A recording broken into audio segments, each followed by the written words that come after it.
Nova York. Um ano depois dos 7-1. Renovação fracassa e o desencanto com a seleção persiste após o pior vexame da história do futebol brasileiro. Perdeu bastante o encanto. Gol da Alemanha!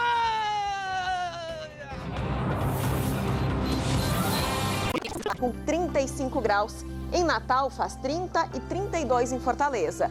Onde não tem jeito do frio diminuir é em Curitiba. A máxima não passa dos 17 graus.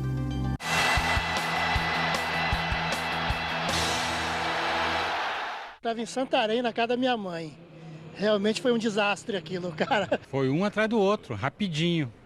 Quando a gente menos esperou, tava 7-1. Nem acreditei. Quando foi o quarto gol já, eu já falei, não, vou assistir mais não. Eu nunca mais também vou esquecer, entendeu? E foi complicado, cara. 7-1 é canseira. Quando foi o primeiro tempo e quando começou os gols contra, aí eu já desanimei. Conforme foram saindo os gols, a gente foi desacreditando do jogo, já nem olhava mais pra televisão, né? Tava num bar vendo o jogo e saí na metade do jogo. Só veio o primeiro tempo. Não deu pra aguentar. Tá ainda engasgado aqui, ó. Esse 7-1 tá engasgado. Tá muito engasgado. E a seguir, será que houve progresso um ano depois do vexame? Enquanto dirigentes tentam escapar de acusações de corrupção, o Brasil segue mal das pernas. O que muda na gestão dos clubes com a medida provisória do futebol? Como a gastronomia está alterando a vida de centenas de jovens da água para o vinho. É já. Outros trechos da entrevista você vê no Jornal do SBT. A Justiça Federal de Brasília tornou réu o presidente do Senado, Renan Calheiros. O político é acusado de receber propina da construtora Mendes Júnior para apresentar emendas que beneficiavam a companhia. Segundo o Ministério Público, a empreiteira teria pago despesas de um relacionamento extraconjugal do senador na primeira vez em que ele foi presidente da casa, entre 2005 e 2007. A assessoria de Renan Calheiros disse desconhecer o processo.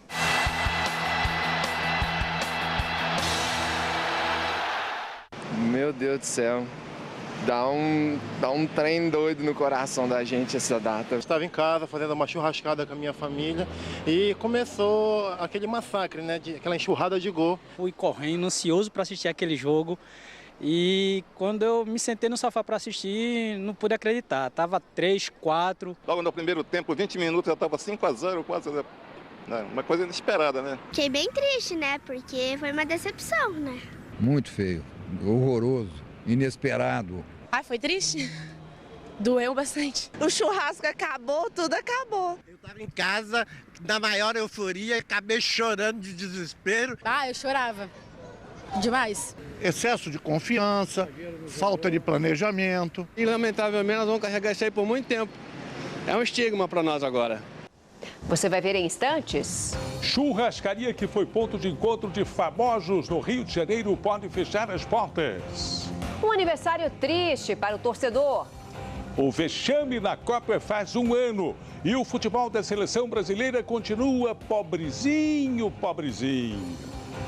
É já.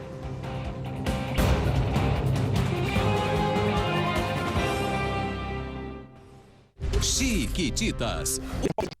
Nem é bom lembrar, mas exatamente há um ano o futebol brasileiro vivia o maior vexame da história. A goleada de 7-1 para a Alemanha. E põe vexame nisso. Nascimento.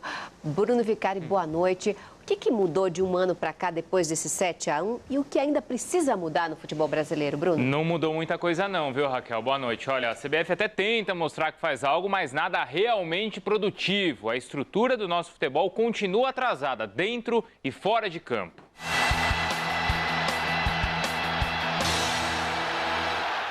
Um aninho, leva um bolo bem bonito, pode escolher. Melhor não ter bolo porque não tem festa. Pra que o que comemorar o quê, rapaz? A histórica derrota ainda tem gosto amargo. Ainda estamos na prorrogação do deboche. Gol da Alemanha! Foi mesmo um jogo que não terminou. Este site mostra quanto estaria a partida agora. Quase 44 mil a 6 mil. Pode falar o quanto quiser, mas o número certo E a gente teve que amargar 7 vezes um grito ruim. Gol! Gol! Gol! Gol! Gol da Alemanha! É 7. Uma onda de gols que o ex-coordenador técnico Carlos Alberto Parreira chamou hoje de tsunami. Já o lateral Daniel Alves afirmou que a seleção não estava preparada para enfrentar a Alemanha. O que será que o povo acha disso, hein? Já estava tudo ganho, mas não tinha nada ganho. Salto alto atrapalhou. Será? Fala você, Neymar, que nem estava em campo naquele dia. Eu me vejo naquele jogo, me vejo naquele grupo que sofreu 7-1 e querendo ou não, ficamos para a história por causa disso. Eu não fujo disso, não vamos correr, não vamos falar, já passou, não. Levamos como aprendizado. O mais preocupante é a gente se dar conta de que de lá para cá não melhoramos em nada. Talvez até tenhamos dado uns passinhos para trás. Sim, porque depois de atropelados pela Alemanha, fomos barrados pelo Paraguai. Nosso carrasco na Copa América. Só depois desse novo vexame, a CBF apontou uma direção, olhando para o passado, com uma reunião de ex-técnicos da seleção. Não pode se aventurar, mas que nós temos condição de jogar igual para igual em qualquer seleção, temos. É o momento de fortalecer os clubes e o fortalecimento dos clubes, para mim, tem que ser feito através do futebol da base. É um momento que nós estamos avaliando as mudanças, estamos abrindo a CBF para que as pessoas opinem e dêem o seu parecer, apontando soluções. Bom, então vamos pensar junto com quem ficou triste ao ver o Brasil perdendo a majestade e com quem foi muito procurado no trágico dia da Copa. Recebi bastante mensagem. É mesmo? Dizendo o quê? Gol da Alemanha. Tem gente dizendo que o bolso gordinho demais acomoda muita gente. O salário é alto, para que eu vou me matar? E aprimorar o nível dos técnicos pode ser uma boa. Deveriam dar oportunidade aos técnicos de se reciclarem. A melhoria passa por outras medidas também. Nós precisamos nos estruturar desde da parte de gestão até base, profissionalismo, formas de jogar, tudo isso. Agora, todas as mudanças têm a ver com uma dica simples. Tem que usar a cabeça, não pode pisar na bola, hein? Talvez assim a gente consiga fazer com que a chama não se apague.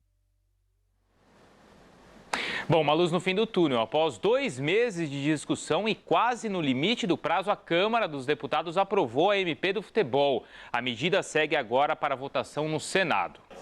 O texto aprovado pelos deputados é mais brando do que o original. As dívidas de mais de 4 bilhões de reais dos clubes com a União agora poderão ser pagas em até 20 anos.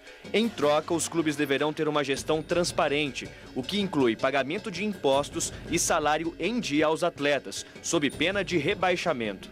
Os clubes poderão gastar até 80% das receitas com o futebol. Além disso, para participar de campeonatos, os clubes vão ter que apresentar certidões negativas de débito. O deputado e superintendente do Corinthians aprovou o texto, mas criticou as contrapartidas. Esse país é um país hipócrita, né? O país da Refis para a montadora, da Refis para banco, da Refis para um monte de reflexo da sociedade e para o futebol teve as contrapartidas. O ponto mais discutido foi o que mudava as regras para as eleições das federações estaduais e dava mais poder aos grandes clubes. Mas com a pressão da bancada da bola e da CBF, esse trecho foi retirado do texto. A gente defendia uma série de outras mudanças com relação à democracia, né, com relação à estrutura política do futebol.